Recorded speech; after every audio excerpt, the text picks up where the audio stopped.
agad. Hi guys, ito yung trabaho namin dito. Para talaga guys.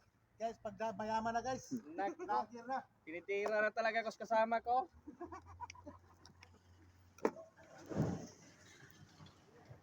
Wala na. Pan ba?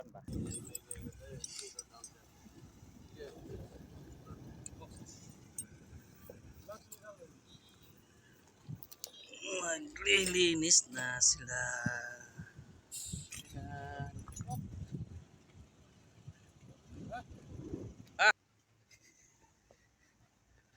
Mo na ni pa. Ernel wa ko ni trabaho.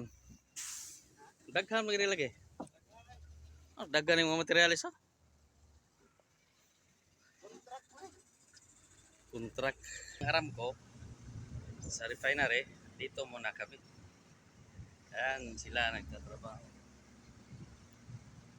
Yan ready na. Sobra yung mga RTR. Excess kaya ipapadala na yan sa damam.